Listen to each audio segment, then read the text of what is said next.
Muy buenas noches, amigos oyentes, televidentes, internautas, hermanos migrantes, ¿cómo están? Esto es Un Café con JJ desde Ecuador TV. Hoy le damos la bienvenida al ingeniero Jorge Gallardo Zavala, ex ministro de Economía y Finanzas, también fue delegado del Ecuador ante el Fondo Monetario, fue presidente del Banco del Pacífico y hoy consultor de MB Grupo. Adicionalmente, pues conferencista y acaba de presentar su libro que se llama La verdad sobre la deuda externa. Bienvenido, Jorge, muy amable. Muchas gracias, mi querido Jimmy, aquí en este reapareciendo programa. Bueno, ¿y qué tal te fue, Jorge, en el lanzamiento del libro, la presentación del libro?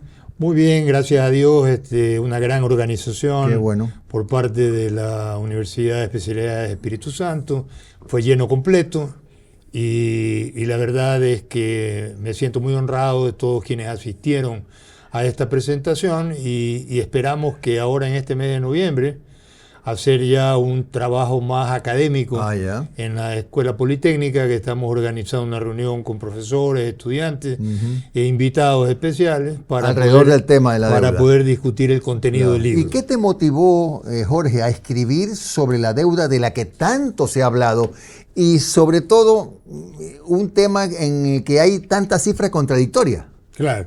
Mira, esto aconteció en el año 2002. Cuando yo trabajaba en Washington en el Fondo Monetario.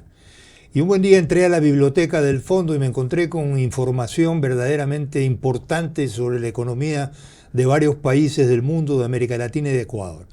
Y entonces el tema que en ese momento se estaba analizando en el fondo era crear un departamento especializado para el tema de las deudas de los países emergentes. Entonces ahí se me ocurrió, le digo, voy a escribir sobre eso. Y ahí nació la primera edición, que se publicó en el año 2004. Y de ahí ha venido evolucionando hasta esta última. Claro, la segunda edición salió en el año 2011, cuando yo era director del Departamento de Investigaciones Económicas de la UES, y ahora en 2025 claro, la tercera edición. Y hoy, ¿cuánto debe Ecuador? Y en relación al Producto Interno Bruto, ¿cómo están esos números? Mira, Ecuador en este momento de lo que es deuda externa, en cifras redondas, alrededor de 49.000 millones de dólares. Eso básicamente es alrededor de 33-35% del PIB, solamente con lo que respecta a la deuda externa. ¿Y la interna? La interna, aquí básicamente tenemos que distinguir entre la consolidada, ¿no verdad?, y la deuda agregada. Yo tomo para efecto de análisis la agregada porque no omite básicamente las colocaciones, los pasivos que tiene el Estado con el mismo Estado, que la consolidada sí los elimina. Ahí estamos hablando de 32.000 millones. Es decir, que entre las dos deudas estamos hablando de más del 60% del peso de la deuda sobre la economía del país. Claro, alrededor de 83.000 millones, efectivamente más del 60% del Producto Interno Bruto. A propósito de esto, ¿crees que la nueva Constitución, o yo no sé si eso se puede hacer por otra vía, ese techo del 45% era, me parece, 40. del PIB, 40% del PIB, ¿debería volver o está bien así, sin el techo del 40%? Mira, yo creo que hay que consagrar en la Constitución las reglas fiscales, que no solamente tienen que ver con respecto al 40%, sino el crecimiento del gasto, en términos reales, el gasto corriente. Y también tiene que ver algo que es muy importante que está en la Constitución actual, que cada año tienes que ir aumentando el presupuesto de educación y salud en 0.5 del PIB. Claro. No se han puesto a calcular aritméticamente que llegará un momento en que todo el presupuesto va a ser asignado a esos dos rubros. Entonces, eso tiene que desaparecer. Esa cifra tiene que ser corregida, ¿no? Tiene que ser corregida sin lugar a dudas. Y además de las reglas fiscales, otro aspecto importante que debe incluirse en la Constitución es el hecho de la prohibición del Banco Central del Ecuador de conceder crédito directo o indirecto al gobierno central y a las instituciones financieras públicas, que hoy está por ley, pero que debía consagrarse en la Constitución para que definitivamente ningún gobierno reformando la ley o interpretándola, le meta mano a los recursos de los ecuatorianos que están depositados en el Banco Central del Ecuador. Y mientras tanto, ¿qué se hace con las empresas públicas, por ejemplo, que a veces resulta ser que han sido cajas chicas de diferentes gobiernos? Ahí hay un tema en el cual hablábamos con respecto a la deuda agregada, por ejemplo, que son lo que se llaman los convenios de liquidez. Al gobierno le falta plata, entonces le mete mano a la caja de Petroecuador, de Selec, de CENEL, y luego paga esos convenios de liquidez y nuevamente los utiliza para financiar el presupuesto. Eso definitivamente es una mala práctica, debe de enmendarse en el sentido de que estos sectores que se les denomina estratégicos, debe abrirse, como en la Constitución del año 88, la posibilidad de que el sector privado invierta en estos sectores, evidentemente. Y por lo tanto habría más inversión, más generación de empleo, mejores servicios.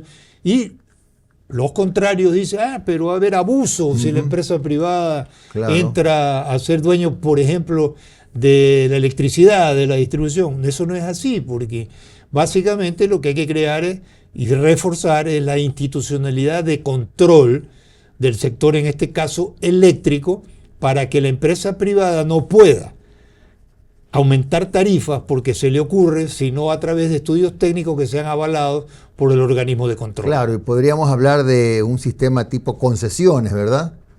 Bueno, en algunos casos puntuales. Claro, puede ser unos casos, pero por ejemplo, voy a ir más allá. ¿Qué ha hecho Colombia con Ecopetrol? Bueno, Ecopetrol la hicieron compañía por acciones. ¿Y a dónde cotiza Ecopetrol? En la bolsa de Nueva York. Y por lo tanto, si necesita recursos de Ecopetrol para seguir invirtiendo en el sector petrolero, acude al mercado de capitales y a través de Ecopetrol puede financiar sus actividades. Petroecuador, que es una institución decadente, deficiente, tiene que pensar en reformarse, modernizarse, abrirse a la inversión privada, tanto nacional como extranjera, y pensar en cotizar en bolsa, en la bolsa de Nueva York, para poder levantar los capitales que necesita el país para seguir desarrollando su sector petrolero. Claro. Bueno, y a quienes temen que, cuidado, la empresa privada se queda con algún bien estratégico, hay que decirles, por ejemplo, que supongamos en el sector hidroeléctrico, el Estado bien podría contratar la construcción de la hidroeléctrica bajo el sistema llamado BOT.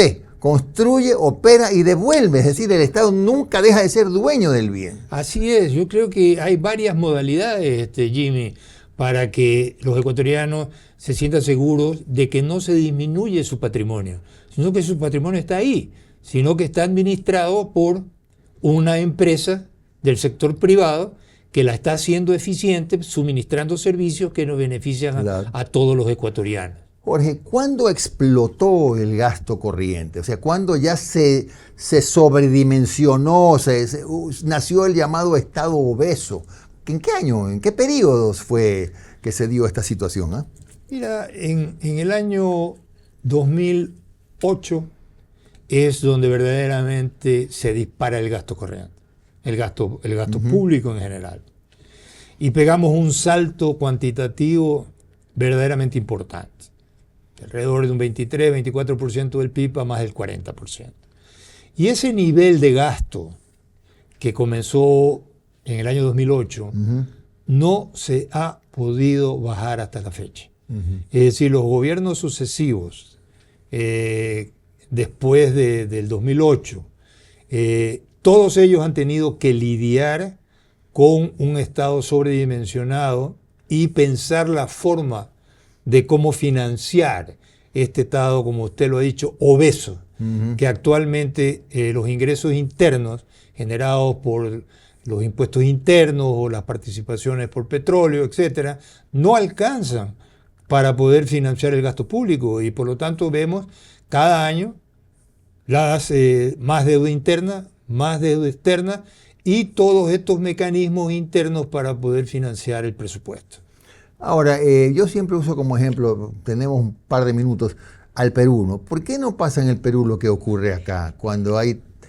Acá seguramente es por la contaminación de la política en el ejercicio de la economía, supongo yo. ¿Eso es lo que ocurre en el Perú? ¿Que están separados? Mire, Perú tiene una constitución que garantiza y protege la inversión privada en todos los sectores. No hay discriminación alguna. Y tiene básicamente una institución que la ha desarrollado muchísimo, que es las alianzas público-privadas. Y le voy a poner un ejemplo. Nosotros en este momento estamos trabajando con Perú en la interconexión eléctrica entre los dos países, al sur. Y cuando yo estaba en el Banco Interamericano de Desarrollo, conseguí el crédito que Ecuador necesitaba para poder interconectarse con Perú. ¿Cuánto se endeuda Perú para hacer la interconexión? 0. ¿Y por qué? Porque la construcción la hace el sector privado en una alianza con el sector público. Esa es la diferencia. Ahí está la gran diferencia, ¿sí? Es verdad. Vamos a hablar en el próximo bloque de este tema de cómo se endeudaron uno atrás de otro, un año atrás de otro, los gobiernos de Correa, de Lenín Moreno, de Lasso y ahora de Daniel Noboa. Porque es bueno, y en eso ayuda tu libro, Jorge, a aclarar el panorama y a desmitificar ciertas cosas, ¿no? Fulano, presidente, dice, yo no me endeudé, el otro dice, sí, pero se endeudó el de atrás, el otro que dejé la mesa servida, pero total hay una historia y la historia no miente, así que ahí están los datos, ¿no? Ahora, pregunto en 30 segundos, ¿el país podría sobrevivir, Ecuador, sin tanto endeudamiento? No. La deuda de Ecuador la necesita, porque es un país que no tiene el suficiente ahorro interno para financiar la inversión que necesita, que requiere. Y por lo tanto, se necesita atraer ahorro externo, deuda o inversión, para poder básicamente seguir desarrollando la infraestructura. Lo que pasa es que ese endeudamiento tiene que asignarse a sectores que generen una rentabilidad y un beneficio, sea económico o social, para que la deuda se justifique o la inversión se justifique. Claro. Entonces, no hay que satanizar el endeudamiento, sino que hay que saberlo utilizar. Exactamente. Bien, vamos a hacer una breve pausa. Regresamos con el ingeniero Jorge Gallardo Zavala, exministro de Economía y Finanzas.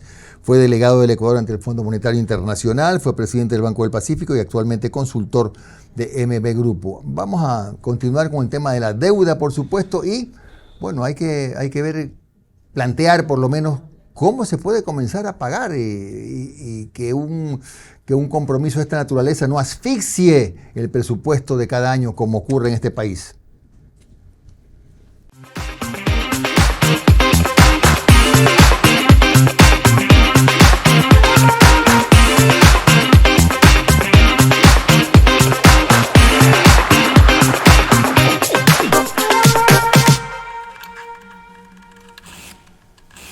Seguimos con nuestro invitado, el ingeniero Jorge Gallardo Zavala. Cuando ustedes me han escuchado decir que deberían eliminarse los sectores estratégicos, nuestro invitado fue ministro de Economía y Finanzas, tenemos que vernos en varios espejos, ¿no? Un espejo es Guyana, que tenía 0 producción de petróleo y hoy está generando 350.000 barriles gracias a la inversión privada. Perú, que está marcando récords históricos, tiene varias nuevas refinerías, acaba de inaugurar un puerto gigantesco. Argentina es un boom verdaderamente, mientras que Colombia ya produce ese 1 millón de barriles con inversión privada, una empresa mixta, tengo entendido, Jorge, ¿verdad? Con Ecopetrol. ¿Por qué nosotros no podemos? ¿Cuál es el problema realmente esto de haber señalado como sectores estratégicos y ponerle tantas amarras al desarrollo? Mira, es la ineficiencia, la burocracia, los intereses, no solamente internos, sino los intereses externos que no dejan avanzar a la industria petrolera. Estamos estancados ahí en la misma producción de petróleo desde hace muchos años atrás. Y por lo tanto hay un claro mensaje de que tiene que abrirse el sector petrolero a la inversión privada con garantías claras que establezca la Constitución nueva de la República, si es que triunfa el sí, ojalá triunfe el sí en la próxima consulta popular, y que en definitiva le permita al inversionista tener la garantía que no va a venir un Congreso con mayoría y le va a reformar la ley y le va a quitar la inversión. Claro, eso significa reglas claras. Eso significa reglas claras, que es lo que tiene Perú, que es lo que tiene Chile, lo que tiene Colombia, hoy Argentina igual, y todos los países que se han desarrollado y que han impulsado la inversión privada, tanto nacional como extranjera. Está grabado en piedra la garantía de los derechos de propiedad. Esto marcó, yo considero, de los sectores estratégicos un gran retroceso en el desarrollo del país, un país que casi no ha tenido inversión extranjera como el Ecuador. Así es. Hablemos un momentito de la deuda, porque hay muchos mitos, ¿no? Hay muchos mitos. ¿Qué pasó con la deuda externa desde el año 2017?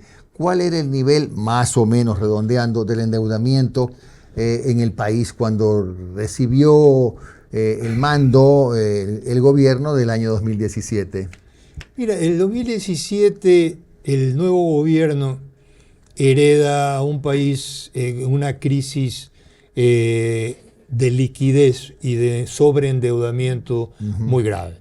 La cuenta del Tesoro prácticamente en los niveles más bajos, la Reserva Internacional de Libre Disponibilidad en niveles extremadamente bajos, y por lo tanto ante esa situación de una falta de liquidez interna y un déficit fiscal rampante, no le quedó más al nuevo gobierno que seguir endeudándose. Y entonces vemos nosotros, y se puede leer en el libro, las colocaciones que tuvo que hacer el nuevo gobierno en el mercado, colocando bonos a corto plazo y altas tasas de interés para poder cerrar el hueco. No solamente eso, sino que ya no tenía por dónde sacar más plata, puso el oro de la reserva en garantía con una operación con el banco de inversión Goldman Sachs para que le den $500 millones con la garantía del 40% del oro de la Reserva Monetaria Internacional. Es decir, fueron medidas verdaderamente ya dramáticas, suicidas que se tuvieron que dar, para finalmente llegar a la conclusión que lo que necesitaban era un programa económico debidamente financiado, avalado por el Fondo Monetario Internacional, para que desembolse no solamente el fondo, sino las otras multilaterales, los recursos que el Ecuador requería para poder salir de la crisis en que se encontraba. Entonces es ahí donde se firma el primer acuerdo con el fondo de 3.000 millones, pero justamente le cae la pandemia al gobierno, el COVID-19. Entonces deja ese programa del gobierno y le pide al fondo un programa de emergencia de 600 millones para poder paliar el problema de la crisis sanitaria. Y además continúan las negociaciones, deja insubsistente el crédito de 3.000 millones que ya se habían desembolsado como 1.600 o 1.300, y sale un nuevo crédito de 4.200 que en el tiempo pasa al gobierno siguiente, al gobierno del presidente Lasso, donde se culmina con éxito el programa. Y ese programa, al margen de la cantidad de dinero, es el programa que marca las reformas estructurales que el país requiere en el lado fiscal, en el lado monetario, en el lado de las inversiones, para definitivamente cambiar de aquel modelo que se basaba en el gasto público a un modelo que privilegie la inversión privada como motor del crecimiento. Pero eso no se puede lograr si no se quitan los candados que hay en la Constitución. Que los hay, claro, vamos a hablar de eso en breve. Entonces, un poco resumiendo y hablando en números redondos, en el gobierno del expresidente Correa la deuda subió más o menos de 10.000 a 40.000 y pico de millones. En el de Lenín Moreno, de esos 40.000 a 58.000. Y me dice Jorge que en el de Lasso el endeudamiento fue mucho más bajo, fue de, qué sé yo, 1.200 millones, porque aceptó el acuerdo con el fondo. No, porque verdaderamente, en primer lugar, creo yo que... Además fue un periodo más corto, ¿no? Un periodo más corto y tuvo acciones importantes como, por ejemplo, el canje de deuda por naturaleza para la protección de Galápagos. 1.000 millones. Que se ahorró ahí el Ecuador 1.000 millones de dólares. También hizo una reprogramación de la deuda con China, del Exim Bank de China y el Banco de Desarrollo de China, que le dio un respiro de flujo de caja al gobierno central y bajaron las tasas de interés también. Y por lo tanto, en ese periodo hubo un manejo muy responsable del tema de la deuda. O sea, es decir, sin inclinarnos a ningún lado, en el gobierno de Lazo fue cuando más adecuadamente se manejó el tema de la deuda externa e interna, ¿no? Bueno, la verdad es que tuvo como ministros de finanzas dos profesionales capacitados que trabajaron en ese sentido con mucha responsabilidad y lógicamente se enfrentaron al problema del sobredimensionamiento del Estado y la necesidad de recursos para poder financiar el tamaño de este Estado mamut.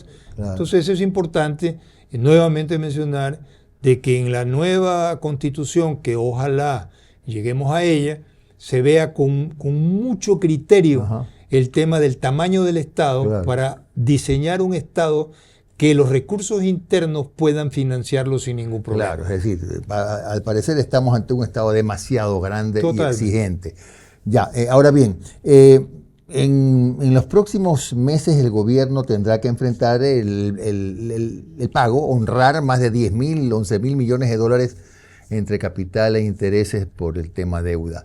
La pregunta es, ¿alcanzan las remesas, el buen desempeño de las exportaciones de productos no tradicionales, la recaudación de impuestos con un ingreso tan bajo del petróleo que entiendo que ya no llega ni al 7% del presupuesto? Aquí lo importante es analizar el estado del financiamiento del presupuesto general del Estado. Y porque hay dos reportes. El uno es el presupuesto general, donde se establece cuál va a ser el déficit global, ¿no? y va a ser el superávit o déficit primario. Y de ahí viene cómo se va a financiar el gobierno. Entonces, en ese estado de financiamiento están no solamente el déficit que se va a registrar en el periodo, sino además las amortizaciones que se tienen que pagar, porque los intereses están ya en el presupuesto, no en la cuenta de financiamiento. Y entonces, en este financiamiento hay dos rubros, con deuda interna y con deuda externa. Con la deuda interna, básicamente lo que se hace muchas veces o generalmente es darle la vuelta, un rollover de la deuda, ¿no, verdad? Entonces no hay definitivamente... La bicicleta. La bicicleta, exacto, la que hablábamos, la bicicleta financiera. Y por el lado del sector externo, entonces ahí básicamente se contemplan los financiamientos de las multilaterales, pero también en el programa con el fondo se contempla que para el próximo año el gobierno aspira nuevamente a entrar a los mercados internacionales de dinero para colocar 1.000 millones de dólares. Entonces, dentro de todo ese conjunto, se lograrían los recursos para poder financiar lo que el Ecuador debe de financiar el próximo año. En 1 minuto y medio, Jorge, hay una iniciativa que apunta a que el IES solamente administre pensiones y X, Y, Z servicios, no la salud, y que la salud sea provista, ese servicio sea provista por el ministerio. ¿Crees que es posible? ¿Crees que es bueno para el IES, para los jubilados, para los afiliados? Este es un tema técnico-económico. Sé que es muy poco tiempo, pero resumamos. Un tema técnico-económico-social. Y por lo tanto lo que hay que hacer ahí, más allá de la propuesta, es evaluar cuál es el costo de pasar los hospitales del IES hacia el Ministerio de Salud. Y cuál es el presupuesto que se va a requerir para mantener esto. ¿Qué hospitales se pueden fusionar? Claro. Es decir, del IES con los hospitales públicos y por lo tanto no hay una sobrecarga con respecto al tema. Entonces, y que el tema eficiencia no se pierda porque los hospitales del IES van a pasar al Ministerio de Salud. No quiero decir que los hospitales del IES sean muy eficientes, claro, pero el tema es que hay varias aristas que deben de ser analizadas, pero lo que queda clarísimo, Jimmy, en esta propuesta, es que si no se fortalece el sistema de pensiones, básicamente no va a haber dinero para pagar las pensiones. Este es el punto más bien en el que debemos concentrarnos en el debate, ¿verdad? Así es. Más bien los jubilados, los afiliados, deberían mirarlo con serenidad y con buen talante, porque este anuncio lo hemos oído mil veces, ¿no? Que ya se están agotando los recursos, que después de 10 años, 5 años, ya los jubilados no vamos a poder cobrar nuestras pensiones. Y bueno, si esta es una solución y si se la canaliza bien, habría que pensarlo, ¿no? Habría que pensarlo, por eso que básicamente es un estudio técnico, social, muy profundo que hay que hacer para tomar la decisión final. De acuerdo. Bueno, muchas gracias. Siempre el tiempo queda corto al ingeniero Jorge Gallardo Zavala. Hemos analizado el tema de la deuda, de lo que debe ir o no en la nueva Constitución. Él fue ministro de Economía y Finanzas, delegado del Ecuador ante el FMI, fue presidente del Banco del Pacífico y es consultor en MB Grupo. A ustedes les agradecemos mucho por habernos acompañado. Volveremos con un café con JJ por Ecuador TV mañana viernes. Que tengan un excelente día.